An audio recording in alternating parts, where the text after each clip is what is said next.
I go to Disney World every single week, and these are my favorite things at Epcot. Hey man fam, and welcome to another episode of Molly's Favorite Things, the show where I take you around theme parks and show you the best of the best. It's kind of like Oprah's favorite things, but with less yelling.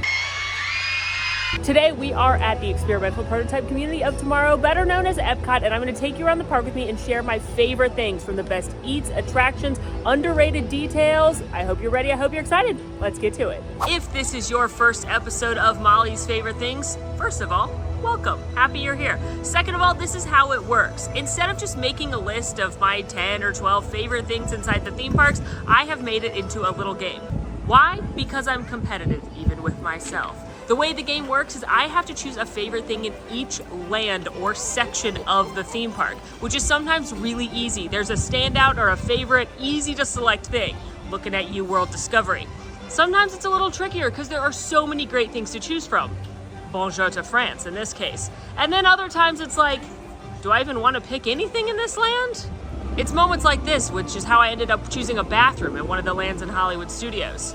But we are at Epcot now. It's time to get out my trusty map and marker. Look at me go, deciding in this moment the best things in each land.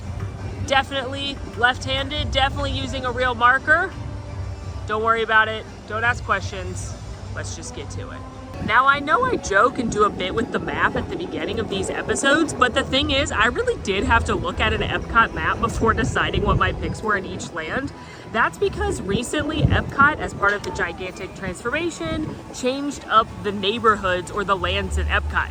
Many of us know that Epcot used to be Future World and World Showcase, and Future World encompassed all of the first half of the park.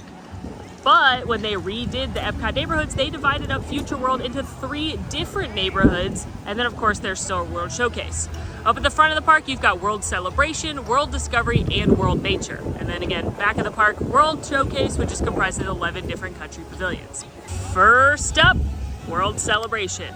This is your entryway land into Epcot. This is where you'll walk in and you'll see Spaceship Earth, which of course houses the iconic attraction Spaceship Earth. Now that was a quick top of the list contender for the World Celebration. One of my favorite attractions in Epcot, a classic, kind of the only thing remaining of vintage opening day edutainment 80s Epcot. Of course, like in most of these kind of entryway lands, this is where you're gonna have a lot of your utility areas. You've got stroller, wheelchair, and ECV rentals, guest relations. You've also got a couple of smaller shops right here as you get towards Spaceship Earth, the camera center and pin traders, as well as gateway gifts. These are great places to stop in and get a fuel rod if you need to swap that out, and a couple smaller souvenirs. But speaking of souvenirs, World Celebration is also technically home to the Creation Shop, which is what replaced Mouse Gear and is the biggest merchandise shop here in Epcot. You got some eats here in the World Celebration as well. Connections Cafe and Connections Eatery are technically part of this land. Connections Cafe, that is your Starbucks here in Epcot, and it's attached to the eatery section, which has got house-made pizzas, burgers, sandwiches, salads. I think it's a pretty solid general quick service restaurant, so it's hard for me to be like, yeah, go eat decent but not amazing pizza at Connections when you could go eat amazing pizza in Italy. You know what I mean? Credit where credit's due though, the Liege waffle at Connections does slap. Now, this next thing might surprise you because it certainly surprised me. Did you know that the Imagination Pavilion is considered part of World Celebration? I always thought that because of where it's located, get out of here, map. I assumed because of where it's located that it was part of World Nature. But no, the Imagination Pavilion, which houses Journey into Imagination with Figment, the Magic Eye Theater that houses the Disney and Pixar Short Film Festival, as well as the Mickey Meet and Greet, that's all part of World Celebration. So that did throw a little wrench into my plan. No, who are we kidding? I picked Spaceship Earth. I think I was gonna pick Figment over Dame Judi Dench. Come on. Sorry, Figment fans. I know you love your purple dinosaur, but I have to just say, I don't get it. And the reason I don't get it is because I don't have any recollection of riding the good version, the original version of the attraction with the Dreamfinder. I know that a lot of people absolutely adore the character of Figment, and I think he is just fine, sometimes cute, sometimes kind of annoying, but truly I think most people that love Figment have a nostalgic appreciation for him and what used to be in the past.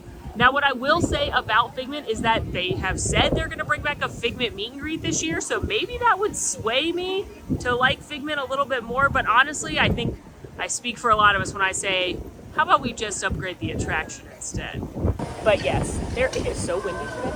There is a clear-cut winner for me in Celebration, and it is Spaceship Earth. Not only the beautiful structure itself, I love when it lights up at night. I'm so glad they're continuing the beacon even though the 50th isn't happening, but the attraction inside. I have so many memories riding Spaceship Earth as a kid.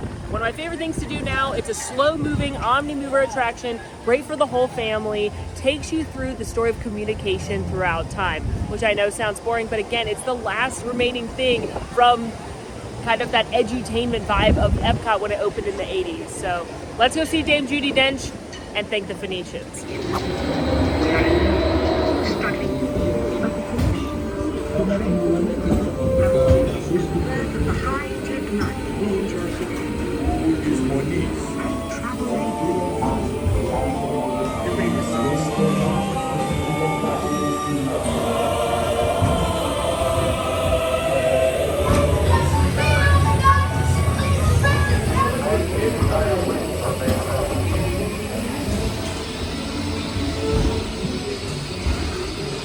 How can you top that? You can't. You simply cannot. Spaceship Earth would absolutely be on my list of my top 10 things to do in EPCOT regardless. And as bonus, you exit right by the infamous bubblegum wall where you can take your selfie. If you don't take a selfie here, did you even go to EPCOT? Now, Spaceship Earth, a few things to note. It can get a long line, and that's mostly because people walk in, see a ride, and they jump in line mid-morning. So it can get up 30, 45 minutes on an average day. However, if you wait a little bit, I assure you by early or mid-afternoon, it should be down to basically a walk-on. Most of the time when I'm leaving the park, it's a walk-on, and it's just a delightful attraction. My personal favorite characters, I mean, obviously I love the Phoenicians. Obviously I love the smell of the Library of Alexandria burning, but I gotta give it out for the scientist. She is amazing. She's a style icon. She's my favorite character on Spaceship Earth, but there's a lot of famous characters on Spaceship Earth. You got the sleeping monk. You got the boy with the newspaper yelling at the wall. You got the kid doing the Burt Reynolds as he learns Greek. Tell me who your favorite character is in Spaceship Earth, but this is one of the classics. It's a must-do, and what I will say is for a long time prior to the pandemic, they were saying that Spaceship Earth was going to go under a massive renovation to retell the story and have it be a little bit different. TBD if that'll still happen, but I love it, and what a better way to kick off this EPCOT video. Next up, we find ourselves in World Discovery, which is home to 3 headliner attractions and one of the most popular restaurants in all of Walt Disney World. But despite the steep competition, there's a pretty clear-cut winner. The Joffrey's cart, obviously. What else would it be? I'm just kidding. Although, no cap, a year ago, the Joffrey's cart probably would have been my pick for my favorite thing here in World Discovery, and it certainly is the place I visit the most. But let's take a look at the contenders. First up, you've got Test Track, EPCOT's original thrill ride. Well, it's not original opening day to the park, but it was the first thrill ride here in EPCOT. When Test Track first opened, it simulated the experience of a crash test dummy. In the current iteration, it allows you to design your own car to test out on the sim track. It is Disney World's fastest attraction, reaching almost 65 miles an hour, and it's incredibly popular. It usually has at least an hour-long wait, goes pretty quickly on Genie Plus, but as a pro tip, it does have a single rider line if you don't mind splitting your family up. You can usually get on very quick. Despite all of this, Test Track is not even close to my favorite thing in this land. I don't love Test Track. We joke about it a lot, particularly Max, because you know what? As a kid, I loved Test Track. Partly because I liked the old version better, and partly because I couldn't drive. Now, I'm a grown adult with a driver's license that went faster than 65 miles an hour on my way to EPCOT. So the thrill of going moderately fast is a little lost, in my personal opinion. I also find that it's not worth how long the line is. So for me, that's out. What I will say about Test Track, I'll give Test Track its credit. Kids seem to love Test Track. My nephews loved the attraction, and I do like the design element because you can kind of get competitive and make a game to see if you can design a car better than the other people in your group or see how high of a score your car can get. So I understand why people like Test Track. It's just not for me. The next big attraction in this land, Mission Space, Mission Space, if you will. Mission Space is a simulator that, as you might be guessing, simulates the experience of going on a space mission.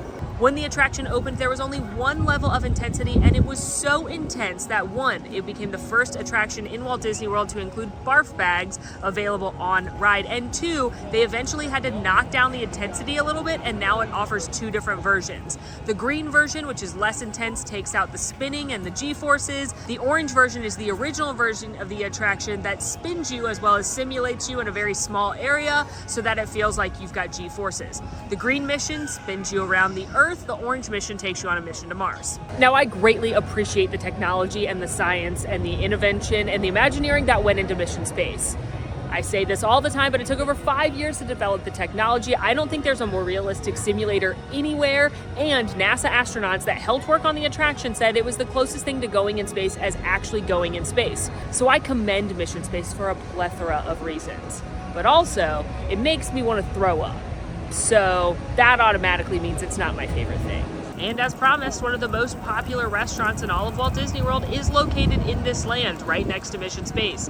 Space 220 opened up for the 50th anniversary, and it is a very fun themed dining experience. You go up in the space elevator 220 miles above the Earth's surface to dine in orbit. The food is much better than I expected it to be, and it is a very cool experience, especially if you've got a little one or someone in your party that loves space, because it's fun to look out the window and see things like folks walking a space dog or playing with lightsabers. Again, the food was much better than I expected it to be, and actually quite good. However, if you want to sit in Space 220, the restaurant portion, you have to do either a 2 or 3 prefix meal, depending on if you go for lunch or dinner. It's very expensive and it takes a very long time. And again, it's hard for me to justify that when you're at EPCOT where there's so much better food. I truly wish they had put this in Tomorrowland in the Magic Kingdom.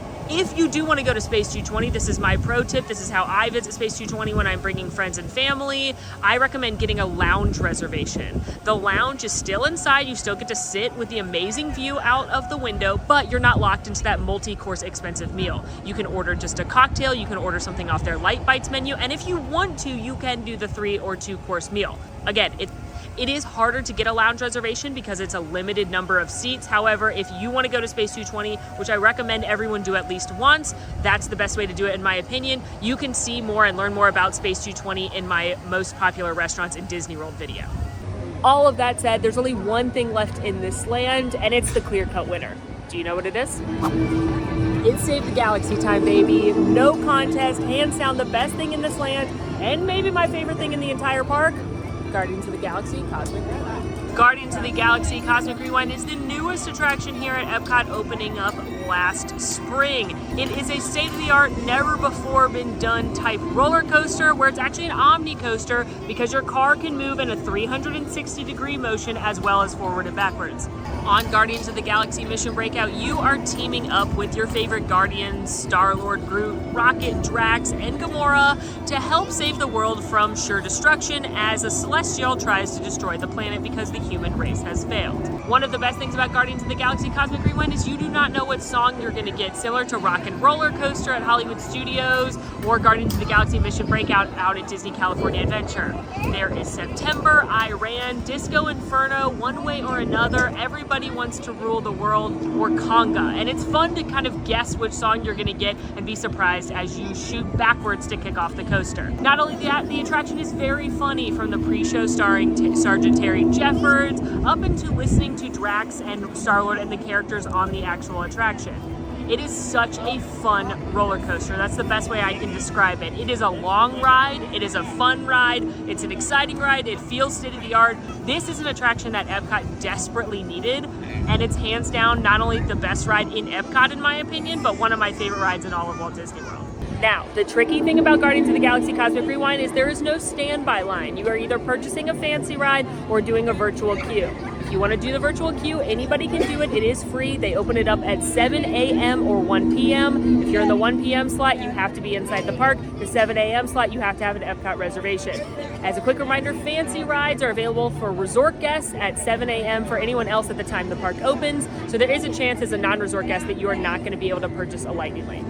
I go into a lot more detail about that in all of our Genie videos, especially the ones here at EPCOT. So that does make it a little bit tricky, but I promise it's worth the hassle, and it's amazing. No one's gonna stop rock and roll from existing.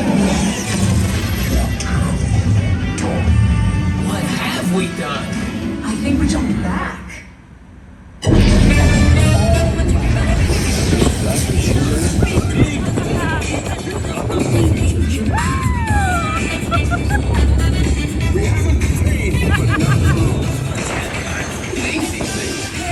Welcome to the Guardians of the Galaxy. We have no room in our ship for these new cars. Drax, it's an honorary title. They're not coming with us. I see. I just adore that attraction. My personal favorite song to get is September by Earth, Wind, and Fire.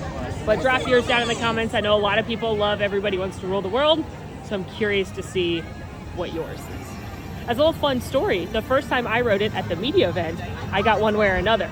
Then Alan and I came back for our annual pass preview, and we got one way or another again for his first ride. And then a month or so later, Max came to visit, and we took him on it, and he also got one way or another. So all three of us, despite riding it for the first time at 3 different times, all got the same song.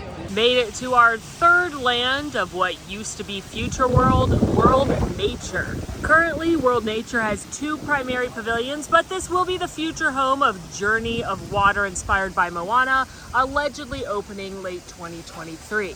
As it stands now, though, the 2 main pavilions of this area are the Land Pavilion and the Seas Pavilion. At the Seas Pavilion, you'll find the slow family attraction, The Seas with Nemo and Friends, which I actually do adore. I think it's very, very cute, very underrated. You'll hop aboard a Clammobile, go through the story of finding Nemo, and you'll end up in the Sea Base, which is a real aquarium where you can see animals such as manatees, sharks, rays, fish, and of course, it's home to your friend and mine, Mr. Eel. Mr. Eel is one of my dearest friends, and honestly, visiting him does make the shortlist for the best thing in this land.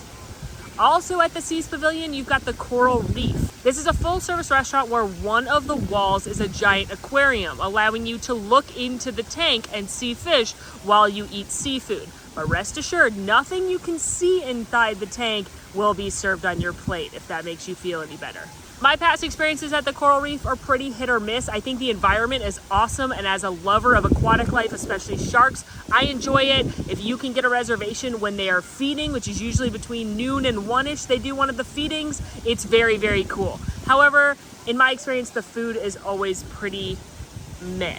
Over at the Land Pavilion, you've got some popular spots as well. First of all, you've got the Garden Grill. This is a character dining experience with Chip and Dale, Mickey, and Pluto, and they're in their farmer's best. Eating at the Garden Grill means you're slowly rotating and looking down into the Living with the Land boat ride, another attraction housed in the Land Pavilion. Living with the Land starts by taking you through some different biomes and teaching you about different areas of land, and ends with a tour of EPCOT's greenhouses. This is a very beloved attraction. I adore it. It definitely made the shortlist for my favorite things inside this land. Plus, you can do the behind the scenes tour where you actually go through the greenhouses. Definitely an underrated experience in my opinion. We actually did it to kick off our Hidden Gems series. So if you want to learn more about that tour, definitely go check that out. Also in the Land Pavilion, you've got Sunshine Seasons, which is a quick service restaurant. It's very good. The food I've had there has been nice, but again, it's hard for me to recommend eating anywhere in the front half of the park when you've got World Showcase just steps away. Awesome Planet is also located in the land, which is a movie that will make you hate human beings and what we're doing to the planet, but it is beautiful. I recommend it if you're looking for somewhere to sit down, enjoy some air conditioning. And lastly, it is home to Soarin' Around the World, everyone's mom's favorite ride. This is that hand glider attraction that takes you around the world, soaring over iconic things such as the Eiffel Tower, the Taj Mahal, and the pyramids. So, we've mentioned some of the shortlist attractions. We've got Saying Hello to My Friend Mr. Eel, we've got Living with the Land, and Soarin'. But what comes out on top? And the winner is Soarin'. It's right here on this sign. Maybe it's for my mom, because it's her favorite attraction in all of Walt Disney World. I say that every single time, but it's also like the most relaxing attraction in all of Walt Disney World. I am lucky enough to have been on every single Disney attraction multiple times, and Soarin' is the only one that every time I ride it, people applaud when it's over. It is just such a beautiful attraction, and as long as you're 40 inches tall, you're gonna enjoy it. It's one that my whole family likes riding together, from my nieces and nephews up until my grandparents. It's just a delightful attraction. I have a lot of heartfelt memories with Soarin', so Soarin' was the easy winner for me over here. Not that I don't love you, Mr. Eel. I love you, buddy. Soarin' can get a kind of long line. It's not going to be as long as things like Test Track or Frozen Ever After or Remy's Ratatouille Adventure. It will wane and wax a little bit more than that. It is a good use of a lighting lane once you've done some of those other big attractions, but typically, even on a busy day, you can catch it under 45 minutes or less, especially in that late afternoon, early evening time. So let's go check it out.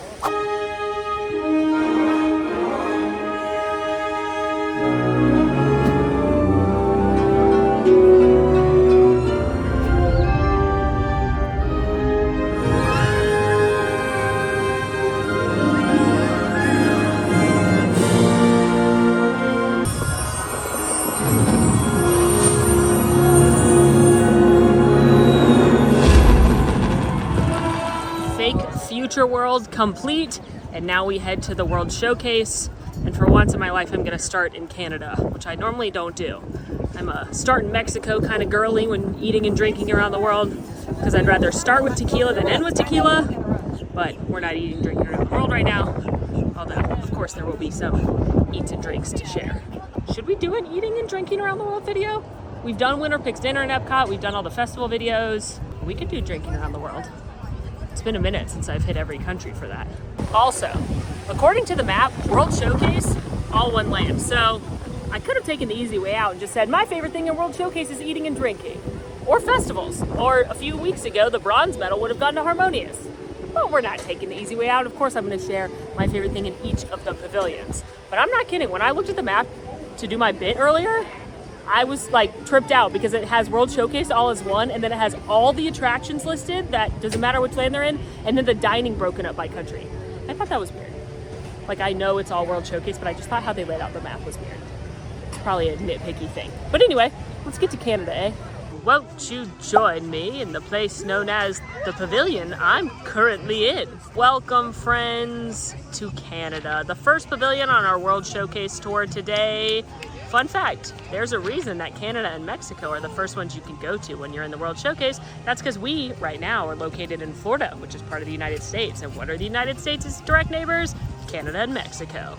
Here in the Canada Pavilion, there's not a ton to do. There's not nothing to do, but there's definitely not as much going on here as some of the other pavilions. As far as attractions go, there is a 360 Circle Vision film hosted by Johnny and Moira Rose. If you'd like to see a beautiful scenic view of Canada, you can enjoy that. As far as dining goes, there is a signature restaurant, Le Cellier, the steakhouse. There's also a cart right here that serves delicious maple popcorn and Canadian beers.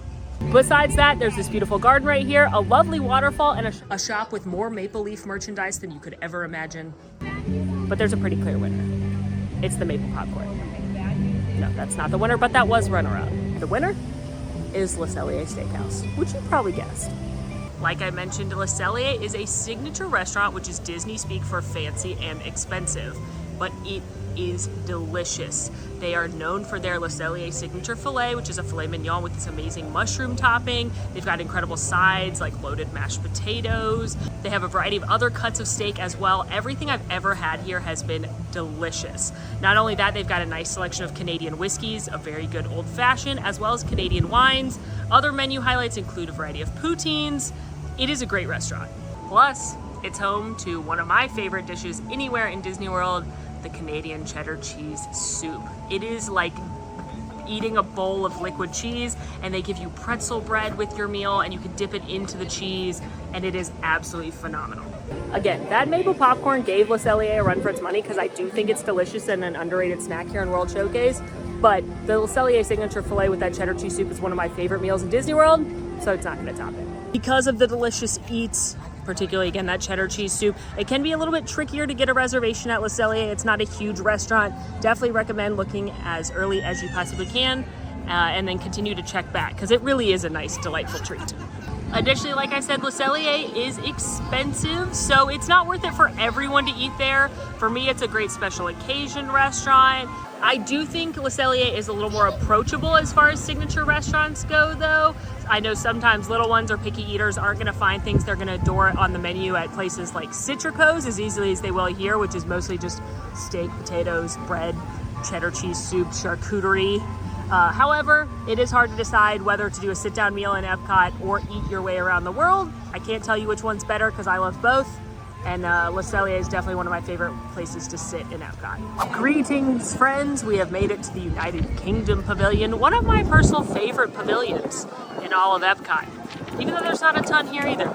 There are some great merchandise locations that feature a lot of British Disney characters, which there are a ton of. Winnie the Pooh, Peter Pan, Alice in Wonderland, Mary Poppins, 101 Dalmatians. Some of the most beloved stories take place in the United Kingdom, so of course they've got great merchandise to go along with it. They've also got the Twinings tea shop, known as the Tea Caddy, where if you're a tea drinker, your dreams will come true with the wide variety of delicious teas and tea accessories you can purchase. As far as eats go, you've got the Yorkshire County Fish Shop, where you can get the delectable fish and chips. You've also got the Rose and Crown, which is both a pub and a restaurant. It's a sit-down restaurant. It is quite nice because it's on the lagoon side, so if you time it correctly, you've got a great seat for the fireworks. They also do a fireworks dining package here. On the menu, you're gonna find things like fish and chips, shepherd's pie, and other traditional English fare. And it's attached to the pub, where you can walk in and not only order things like fish and chips to go, but you can also get a variety of beverages, including famous beers like Guinness on tap, as well as different pub blends and cocktails. The choice for Molly's favorite thing in this pavilion seems obvious, but what if I told you there was a special twist? Okay, yes, it's obvious that the Rose and Crown Pub was going to be my choice. I've said it on many occasions that this is my favorite bar in all of Epcot. I think I have a lot of nostalgic memories coming here, but this is where my friends like to hang out when we come to Epcot. And I love a snake bite, which is part beer, part Strongbow cider. It's supposed to be 50-50, but I always ask for a little bit more beer. That way it's not as sweet. But as I told you, there's a twist to this favorite thing, so come on. If there's one thing I love more than enjoying a tasty libation at a theme park, it's doing it while watching live entertainment. And there is a band here at the UK. The band has rotated over the years, but one thing hasn't changed. They play British rock, and it's fantastic.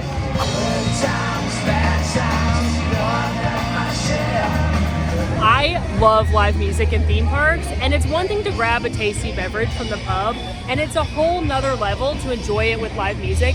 And one of the things I love about live music in theme parks is the fact that it's that chance to slow down and luxuriate and enjoy time with the people you're with. I was watching families, and there are people dancing, clapping along of all ages. The kids are having fun running through the maze, and I feel like these are the memories that you often associate with a Disney trip. Sometimes the best things at the Disney trips are not the headliner attractions. It's just enjoying yourself and your company. And live music, cold beer, good family and friends, can't beat it. Cheers. Let's go to France. Bonjour and welcome to France. This is absolutely one of my favorite pavilions in Epcot, and there's a lot to choose from, making this a little trickier than other places. France is definitely one of the hardest pavilions to choose something in because there is actually a lot to do in this country. For starters, France is home to one of the newest attractions in Walt Disney World, Remy's Ratatouille Adventure. This is a 3D family ride that shrinks you down to the size of a rat and puts you through Gusteau's kitchen with Remy and all of his friends, straight from Disneyland Paris. It's a really fun simulator because not only does it feel like you're the size of a rat and you're riding in the cutest little rat vehicles, but you can smell what you can see. You're gonna feel water if you see water on the screen. The texture beneath you is gonna change, and it moves you through big practical sets as well as being a screen-based attraction. I actually think it's a very, very cute ride, and Epcot definitely needed another family ride. I think it was perfect. Also in Epcot, you've got two different movies that alternate when they're showing. For the majority of the day, you've got the Beauty and the Beast sing-along, which is a twisted tale version of Beauty and the Beast featuring the music we all know and love. Gonna be honest, this one's not my favorite. I don't think we needed this twisted tale version, but it is a good place if you've got people that like Beauty and the Beast to sit down, grab some AC. Also in the evening times, they are still showing Impressions to France, which was an opening day movie about France and its beautiful landscape. You can see that again, usually starting around 7 or so. That one's a hit with definitely an older crowd, but still a great place to sit down and grab some air conditioning. But of course, it's France. So the real highlight is the dining. There are several different places to eat throughout the France Pavilion. Back at the expansion with Remy's Ratatouille Adventure, you've got the Crêperie, which is both a sit-down restaurant and a walk-up window that features savory and sweet crepes. They're quite delicious, and I think that's an underrated spot to grab a snack. You've also got lovely shops, including the wine shop, where you can get a good pour of French wine or champagne. You have a sit-down restaurant, Chefs de France, an Epcot classic traditional French food there. I think kind of underrated at this point. It's always a solid restaurant, and you're gonna walk away having had a great meal. You've also got L'Artisan de Glaces, which I cannot pronounce, but it is the most amazing ice cream shop located in France with some of the best ice cream I've ever had. My personal favorite flavor is the coconut white chocolate. That was certainly in the running for my choice. Also reopened recently is France's signature restaurant, Monsieur Paul. This is a very expensive experience, definitely good for foodies. Alan and I went recently as part of our bucket list series because I had never been till just a few weeks ago, and it was truly exquisite. There's also Layal Bakery, which serves incredible French pastries, as well as savory treats such as ham and cheese croissant, a cheese plate, incredible desserts. There's a couple of stands on the water side as well, and I have to point these out because they're home to one of the most famous drinks in EPCOT, these slushy beverages that either have Grand Marnier or Grey Goose l'Orange or Grey Goose Citron in them. These are very popular, especially with your drinking around the world crowd. And then again, it's France, so you're gonna have some great shopping as well. There's a perfume store as well as a few other locations to grab some unique goods. So what do I pick? The decision was hard, but honestly not that hard, because Layal is not only my favorite quick service restaurant here in EPCOT, it's my favorite quick service restaurant in all of Walt Disney World. I have loved Layal since it existed where the ice cream shop now does. As a lover of meat, cheese, and bread, how could I choose anything else? I just love that the food in this pavilion is simple deliciousness. It's really high quality ingredients, most of the time very simple dishes put together. Like my beloved ham and cheese croissant, which spoiler alert, I'm about to get right now. I love the ice cream, I love the slushy drinks, I love the sit down restaurants. Eating in France is the best, and this is my favorite spot. Here inside the bakery, you're gonna have a variety of savory dishes such as sandwiches, including again my favorite, the ham and cheese croissant. You have a croque monsieur, you have a couple of quiches, you have an amazing cheese plate, you've got a brie apple and cranberry sandwich, BLT, all kinds of tasty treats.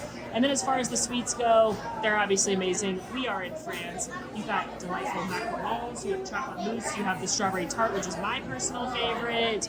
Truly everything I've ever had in here for my entire life has been amazing.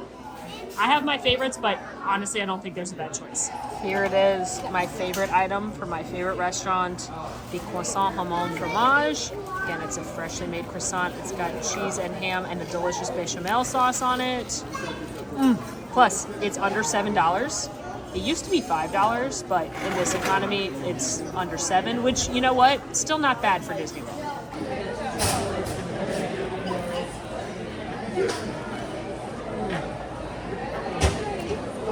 It's just perfect every single time. You've got that buttery, flaky croissant, a little bit of saltiness from that ham, nuttiness from the cheese, and then you've got that kind of eggy bechamel sauce on top.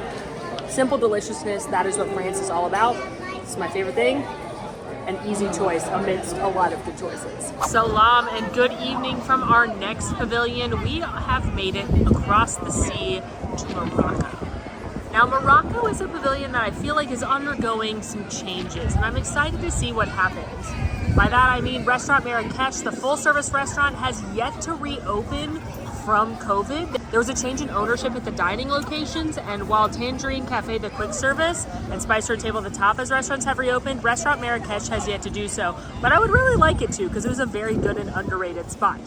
Now, speaking of that quick service restaurant, Tangerine Cafe, it is usually used as a festival location these days for Morocco, and they serve delicious things such as hummus platters, different kebabs. And speaking of Spice Road Table, this is a tapas restaurant. I feel like one of the most, if not the most, underrated dining location in all of EPCOT. Not only are you going to get a lagoon side restaurant, which means you've got an excellent seating for fireworks. They do, in fact, have a fireworks dining package here. Alan and I did to celebrate the last time we saw Harmonious. But they have incredible small plates from things like baklava, amazing spicy shrimp, hummus fries, hummus platters.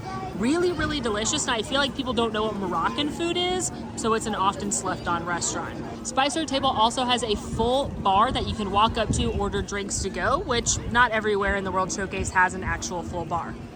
Also located in Morocco, you've got a couple of different shopping locations. There's a market with some very fun things, including a sangria stand, and they have very good live entertainment with the band. So what to choose, what to choose. When I really truly thought about it, as much as I love Spice Road Table, my absolute favorite thing about Morocco is just being in the Morocco Pavilion. Look at this. In my opinion, this is the most stunningly gorgeous of all of the different countries. I don't know why I have my sunglasses on. Who do I think I am? It's not that bright out right now. I mean, look at this. Look at the detail.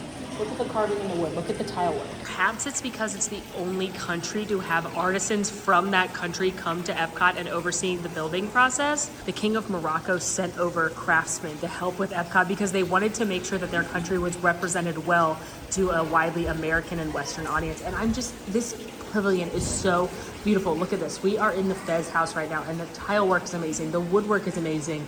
I feel like this is the pavilion of all the pavilions that feels like you've been transported somewhere else. There are tons of nooks and crannies and beautiful places like this to explore, a ton of amazing photo ops, and it really does feel like you are in a marketplace far away. So as much as I love Spice Road Table, which is a very, very, very close second, and again, the most underrated restaurant in all of EPCOT in my opinion, I have to just give it up to Morocco for being the most beautiful pavilion in EPCOT. So that's my favorite thing about it. Konnichiwa from our next pavilion. We have made it all the way to Japan. Now the Japan pavilion may not have any attractions, but there are still some excellent choices for my favorite thing. For starters, as far as live performances go, the female drummers that play here are absolutely amazing and incredibly empowering. You also have some of the most popular dining in all of the World Showcase, but we'll get to that. Let's start with the not so good. The quick service restaurant in Japan is Katsura Grill, and it ranks very low on my list of quick service restaurants in Japan. It just leaves something to be desired. I feel like Japan has the opportunity to have a really cool restaurant, maybe a ramen situation, and it's mediocre at best. On to better things, you've got the Garden House here that serves different sake and sake cocktails. You've also got 3 sit-down restaurants. The first is located atop this building here. It's split into 2. You've got Teppanydo on one side and Tokyo Dining on the other. Teppanydo is a hibachi restaurant. Think Benihana. It's actually quite lovely. It is expensive, especially compared to kind of a chain restaurant situation. But if you like a chef in front of you performing the onion volcano, you will be satisfied. Tokyo Dining is a little bit more traditional. Similar menu items to Teppanydo, but without the show and flair. I'm talking sushi, I'm talking tempura dishes. And then you've also got the signature restaurant here in Japan, Takumi Thai. Takumi Thai didn't get a very long run prior to the closure, but it is a signature gourmet experience inside of this gorgeous restaurant. Takumi Thai and the chef's menu they're currently offering is $250 per person, and it is on the bucket list idea list. So if you'd like to see Takumi Thai, let us know, but I know it's definitely on the list to go do the chef's menu there for me and Alan for the bucket list series. Also in Japan, you've got the small stand that serves kakigori as well as some sushi to go. It's quick service sushi. I'd recommend actually grabbing something here over at Katsura Grill. And kakigori is shaved ice, which is kind of a basic treat, but very delicious. And last but certainly not least, here in Japan, you've got Mizukoshi, which is the merchandise location. This is a merchandise location that's split into several different parts. The first featuring a lot of different anime, Pokemon, Hello Kitty, different cartoon franchises you may be familiar with. The second section has a little bit more upscale items such as pearls, kimonos, swords, and then it also has a marketplace with a variety of Japanese snacks. Plus, the Japan Pavilion itself is absolutely gorgeous. You've got the pagoda right here, you've got the Shuri Gate out on the lagoon. You also have a fun exhibit all about kawaii located across the exit to Mizukoshi. But what is the winner? If you guess Mizukoshi, you're right. At least until we go do that chef experience at Takumi Thai. I was fortunate enough to go to the soft open of that restaurant, but I feel like that's not enough to judge the entire experience. Mizukoshi is one of my favorite stores in Walt Disney World. Definitely my favorite store to kind of just explore and walk around here in EPCOT. Because like I said, they've got a ton of different fandoms, many things you're probably familiar with that you maybe don't realize are Japanese. Like look right here, look at all this cute Nintendo stuff. Look at this Kirby bag, do I need that? Kirby's my favorite character to play whenever we play Super Smash Brothers. That is so cute. Got tons more Nintendo things right here, including mushroom power-ups. And I'm very excited to share that the pearl ceremonies are finally back after being away for a very long time. I'll never get over the fact that you can buy a sword here in EPCOT. There are replicas, and they will send them to the front of the park. You can't like walk around EPCOT with a sword, but still kind of bizarre when you think about it. However, my favorite part of the store is the marketplace. I love looking at all of the different candies. I love Pocky, I love Kit Kat, and there's always unique flavors of Kit Kat. Like, what do we got going on today? Strawberry, it looks like, as well as white. It's just called white. White chocolate, my assumption? They've also got a variety of mochi and crunchy savory snacks in here. So this is definitely my favorite place in Japan. I gotta say though, honorable mention in Japan, the koi fish pond, featuring my favorite fish. Where are you, buddy? Oh, he's all the way over there. He's the black and white one, but he has like a particular marking on his head. Clearly I'd come here too much if I have a favorite fish, but I seriously could watch them all though. Made it to the American Adventure. This is unsurprisingly the host pavilion of EPCOT's World Showcase. Now here at the American Adventure, there are a few things to choose from. As far as attractions go, you do have the American Adventure, named just after the pavilion. This is about a 30-minute show featuring animatronic actors that tell the story of some of the highlights of American history. It is hosted by Mark Twain and Benjamin Franklin and features things such as Susan B. Anthony and suffrage to let women have the right to vote, exploring the Wild Wild West with Teddy Roosevelt, of course George Washington, Thomas Jefferson, etc. Not exactly a complete history of America, but an okay highlight reel for 30 minutes. I actually love this show because I think the animatronics are incredible. For starters, the Thomas Jefferson animatronic walks upstairs. It's bonkers, if I'm being honest with you. I also enjoy the fact that it's a nice 30-minute break sitting down in the air conditioning. So the American Adventure did make my short list for things in this pavilion. As far as dining goes in the American Adventure, the main location is Regal Eagle, which is a loosely Muppets-themed barbecue quick service restaurant. They've got things such as brisket, ribs, burgers, macaroni and cheese, onion rings, banana pudding. It's actually a pretty good quick service restaurant, but similar to the restaurants at the front of the park, I have a hard time recommending quick service barbecue over more unique options from some of the other World Showcase countries. However, if you are looking for a spot halfway around the world to sit down, maybe have a drink, they've got a really nice walk-up bar situation where you can get things like frozen mint juleps and Tennessee whiskeys. It's quite a nice spot. Also in the American Adventure, you've got the Fife and Drum, which is a quick service stand that sells things like popcorn, turkey legs, a couple of non-alcoholic and alcoholic specialty beverages. There's a funnel cake stand in the American Adventure, and there is a beer stand. In addition to that, the American Adventure is home to the American Gardens Theater, where your festival entertainment comes to life. So things like the E to the B concert series or the Broadway Live, those are going to all take place in the American Adventure. As far as shopping goes, you do have an Art of Disney in here, which features Disney artists and beautiful works of art. Also inside the American Adventure building, you have the American Heritage Gallery, which has rotating exhibits to do with American history. Currently, they have a Native American exhibit, which is very interesting. I actually love these little exhibits inside several of the countries around EPCOT as a fun way to get out of the heat, learn something new, and they're usually not very crowded.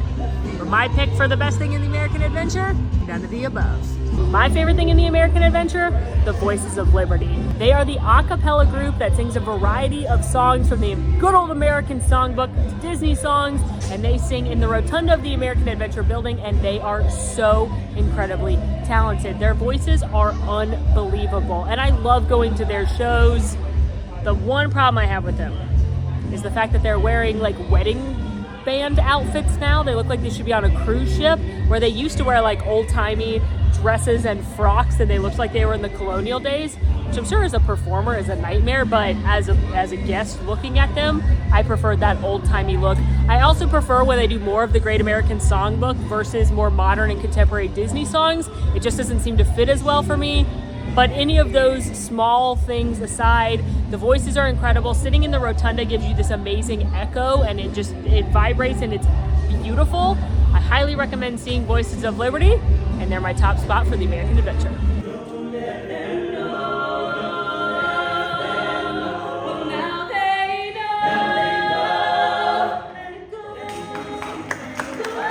Ciao from Italy, which ended up being probably the easiest decision in World Showcase.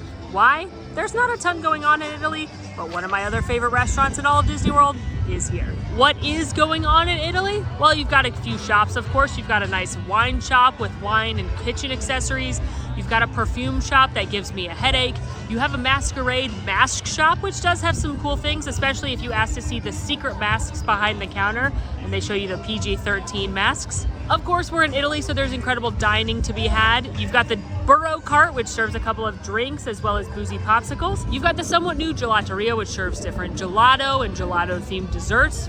Then you've got 2 sit-down restaurants. You have Tutto Italia, which is your more traditional Italian restaurant. Think of pasta dishes, think of charcuterie, chicken parmesan. That's gonna be your choice in Tutto Italia.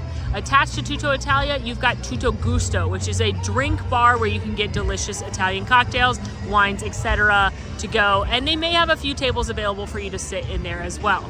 Also in Italy, you've got the full-service restaurant Via Napoli. This is a pizza restaurant themed after Naples, which serves unique and true to Naples style pizza. Some of the best pizza you'll have in the entire world. And attached to Via Napoli, you have the pizza window, Pizza Al Taglio. Now, Pizza Al Taglio is only open when it's really busy at EPCOT. Think spring break, holidays, sometimes during the summer, certain weekends. The pizza is not the same as Via Napoli, but it is still very good. It's more of a deep dish style crust. Typically, they offer cheese or pepperoni pizza as well as a few beverages, including frozen sangria that you can do a white, red, or a swirl. But the winner, no questions asked, didn't even have to think about it. My favorite thing in Italy, Via Napoli. Pizza is one of my favorite foods, and Via Napoli has the best pizza I have ever had. They have specifically designed the restaurant to make the pizza as authentic as possible, doing things like importing the water, the flour, crafting the ovens to be as similar as they can to those in Italy. They have a variety of different pizzas, from some specialty pies to a create your own situation. My personal favorite is the carciofi, which is artichoke and truffle oil on a white pizza, as well as the prosciutto and melone, which is arugula, cantaloupe, and prosciutto on a white pizza. Sounds a little unconventional, but I promise it is absolutely fabulous. They do have some pastas and other dishes as well, but you are doing yourself a disservice if you go here and do not get the pizza. Again, one of my favorite places to eat in all of EPCOT, probably in my top 10 favorite sit-down restaurants in all of Disney World, making this a very easy choice. Guten Tag from Germany, where once again my decision primarily hangs on what do I like to eat and drink. And that's primarily because there's not a whole lot else to do here in Germany. There was supposed to be a Rhine River cruise attraction, and actually if you tap right here, you can tell that this wall doesn't have anything behind it, because that's where the attraction was supposed to be. But that never happened, so let's talk about what did happen in the Germany Pavilion. For starters, you have the sit-down restaurant, the Beer Garden here. It is a buffet-style restaurant with live entertainment. Quite delightful, I will say. You can also get big steins of beers. Back in this corner of the pavilion, we also have Summerfest, which is a quick service location where you can get things like bratwurst, jumbo pretzels, and different beers. Pro tip, if you want to drink in Germany, this is what I recommend, because they do take mobile order. They serve the same beers as the carts out there with less line. Speaking of the carts out there, they sell beer and pretzels, as I just suggested. Also out in the main pavilion, you've got Caramel Kuche, I believe is how you pronounce it. I'm not very good at it, but it's the Caramel Kitchen sponsored by Werther's. Here you can get treats such as the famous caramel corn, different cookies, fudge, boozy chocolates, all sorts of different caramel delights. Rounding out our choices here in Germany, you've got a couple of different shops. You've got a crystal shop, which has got beautiful artisan blown glass.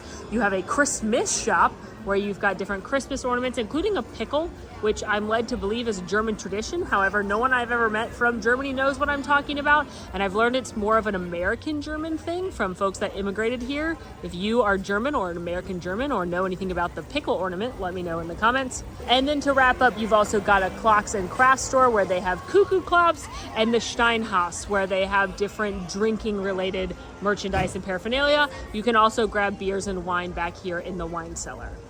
Now, you might be thinking that as a beer drinker, my favorite thing in this pavilion would be beer, but it's actually not. It's a delicious treat that I grabbed just the other day. Here she is.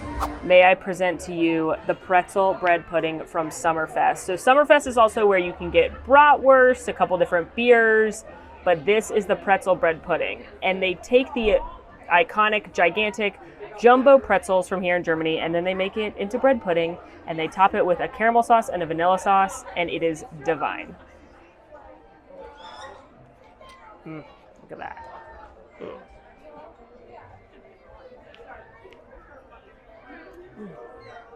It is so good. If you're like me and you like something that's not over the top sweet, in fact, this even has a little bit of saltiness because they're literally using pretzels, it's perfect. This is some of the best bread pudding I've ever had. Not quite as good as Ohana bread pudding, but even the vanilla sauce isn't over the top sweet. None of it tastes artificial. It's doughy, it's delicious. And in my opinion, it is the unsung treat of Germany because everybody goes to the caramel shop, which is delicious, but this one's for me. Ni hao from our next true country pavilion. I know I skipped over the refreshment outpost, which is kind of like pseudo general the continent of Africa, but it's not really a pavilion, so we've made it to China instead. This is, in my opinion, another of the most beautiful pavilions. I think the detail in all of the buildings, as well as all the bamboo and gardens around, is absolutely stunning.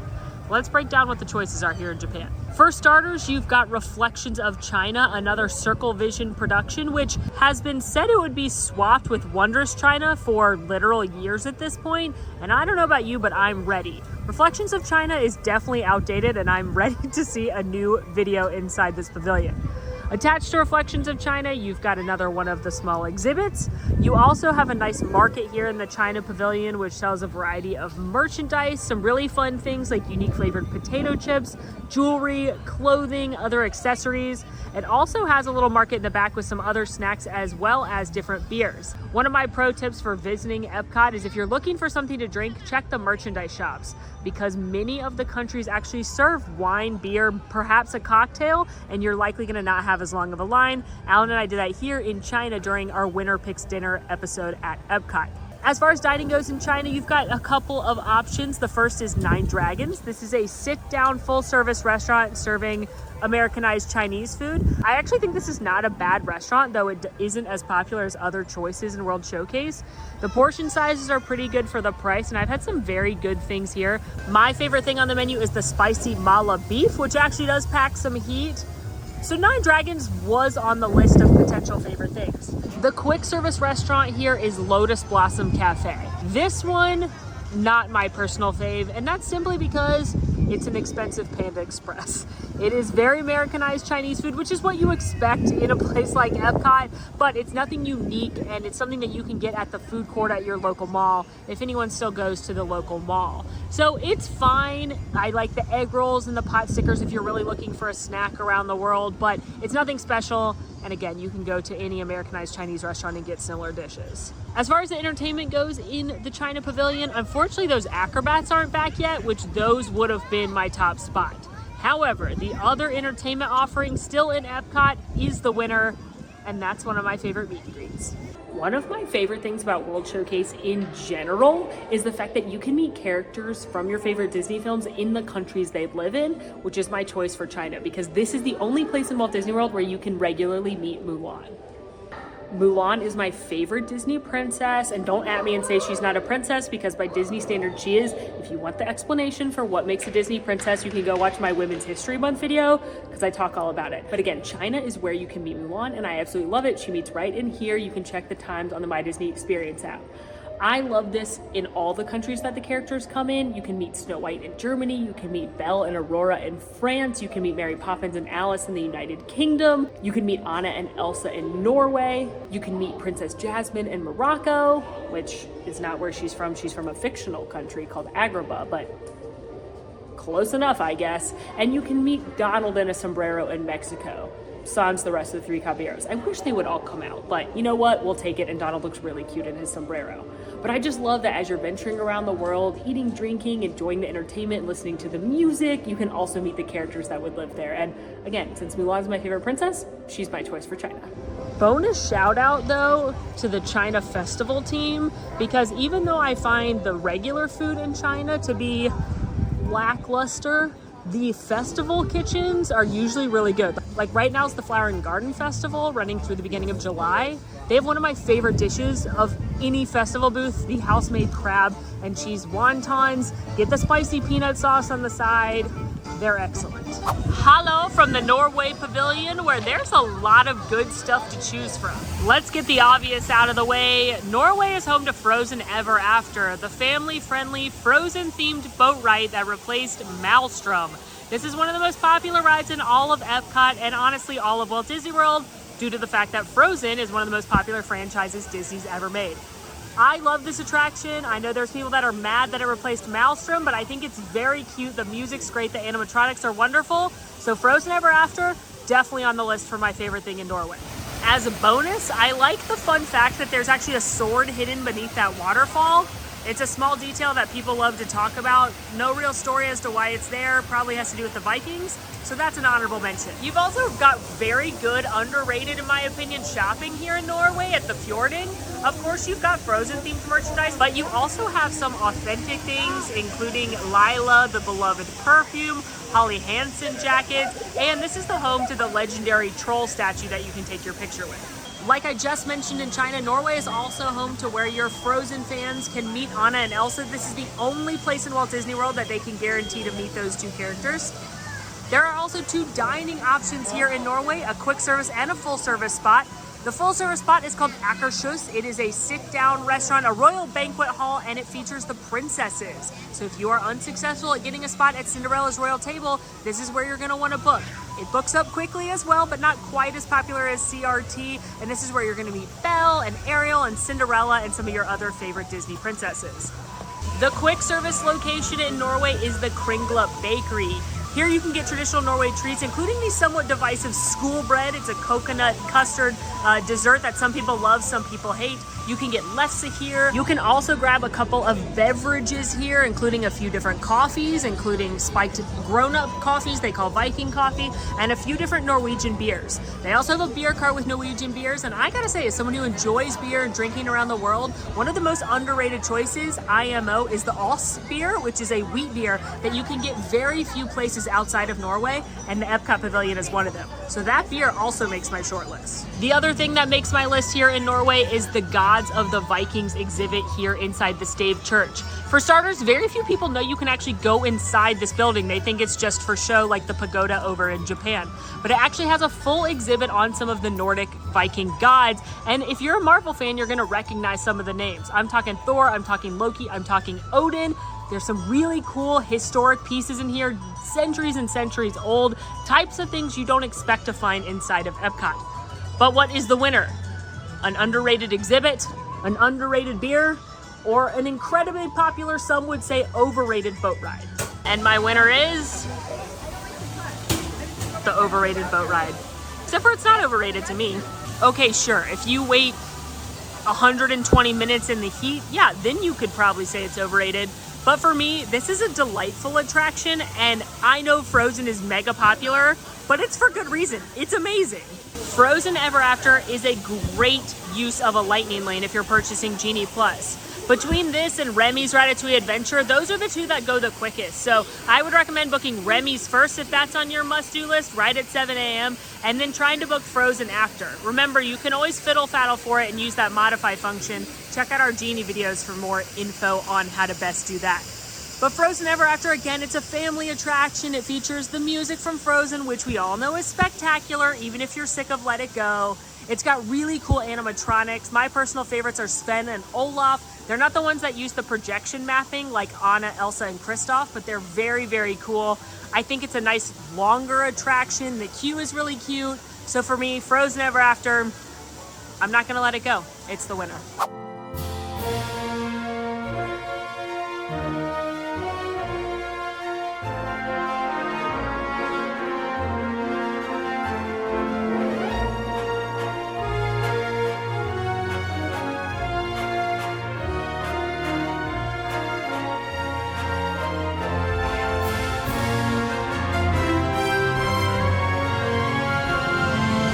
Hola mis amigos from the final country here in World Showcase, Mexico. Mexico is another of my favorite pavilions in World Showcase, and there is a lot of good stuff to choose from. This was probably the hardest World Showcase country to pick a favorite. Let's start with attractions. Inside the pyramid, you've got the marketplace, which sells a variety of goods, including some actually made in Mexico, such as glassware, as well as, of course, Disney-themed apparel featuring the Three Caballeros and Coco. Also inside the pyramid, you've got the Grand Fiesta Tour, which is a family-friendly boat ride starring the Three Caballeros, Donald, Jose, and Panchito. It's a very cute attraction, especially after you've had a margarita, so it made my short list for favorite thing in the pavilion. And speaking of a margarita, inside the pyramid, you've also got La Cava del Tequila, which is the tequila bar, which serves over 100 different tequila and mezcals and a variety of special margaritas, as well as a couple of appetizers such as salsa, guacamole, and queso. You know that made the short list too. And to wrap up inside the pyramid, you've got the first of our actual restaurants, the San Angel Inn and Restaurante. This is a full service restaurant serving things like queso fundido, different chicken dishes, tacos. The fun thing about this restaurant is it is inside the pyramid and you get to overlook the Grand Fiesta Tour. The okay news about this restaurant is it's a little hit or miss. The last few times I've dined there, I actually think it's been very good. I've tried some different chicken dishes, queso fundido, etc., and they were quite nice. However, in the past, it's been not as reliable. The other full-service restaurant in this pavilion is across the way, La Hacienda de San Angel. This is a waterside restaurant that serves a little bit more traditional Mexican food. So the things we're used to eating in America, you're probably gonna see more inside San Angel, and you're gonna see a little bit different offerings at La Hacienda, but it's very, very good in the times I've been there. Attached to La Hacienda, you've got the full quick service restaurant, La Cantina de San Angel. This is gonna serve your tacos, your nachos, your empanadas, your kind of Tex-Mex style food, but it's gonna be very, very good. A little bit more of what you think of when we think of Mexican food, but it's all very, very good, spiced incredibly well. One of my favorite places to eat in World Showcase. I particularly love the cheese empanadas, the guacamole, and the tacos, which actually have some heat to them.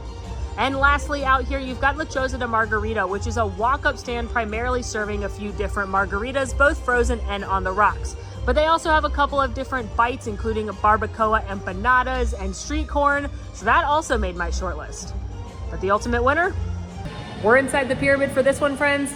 It's La Cava del Tequila. La Cava del Tequila, affectionately known as the Tequila Cave, is definitely one of my favorite bars in Epcot. It's this and the Rose and Crown. They have literally hundreds of different tequilas and mezcals, so you can do shots, you can do margaritas, you can do different cocktails. They do have a to-go walk-up bar, which is usually what most people do, and you can grab their drinks to go. Or they do have some seating where you can come in, and they have a couple of items to eat. They've got salsa, queso, guac, and a combo of those. So if you want to do some dips, their queso is fantastic. Highly recommend. They've got the Black Magic, which was created by Neil Patrick Harris. It's a frozen blackberry smoky margarita. It's very good. I also love the Lily, which is done by Lily Aldridge, and not just because we're friends, but because it's delicious. It's got tequila, cranberry, lime, rose. It's shimmering. It's beautiful. And again, tons of different mezcals and tequilas to choose from. Well, friends, that is a wrap on Molly's favorite things here in Epcot. The longest favorite things list yet, thanks to there being 11 countries in World Showcase alone, plus those 3 neighborhoods up where it used to be Future World. I feel like this was a good list. Some things were pretty predictable here because I talk about my favorite eats and drinks in this park quite a bit, but truly to me, Epcot is a park that is great for foodies, for people that want to luxuriate, take things a little bit slower, enjoy some entertainment, some eats, some drinks, and not be so go, go, go like you are in other parks. Definitely let me know what your favorite thing is in Epcot. Look forward to the Magic Kingdom version of this video, and you know what? We might go bi-coastal for this series as well. In the meantime, friends, make sure to rate, review, subscribe, follow us on social media, come hang out with us on Discord, and until next time, friends, I'm Molly, and it's been magical. Now go watch the Hollywood Studios version of this. Bye!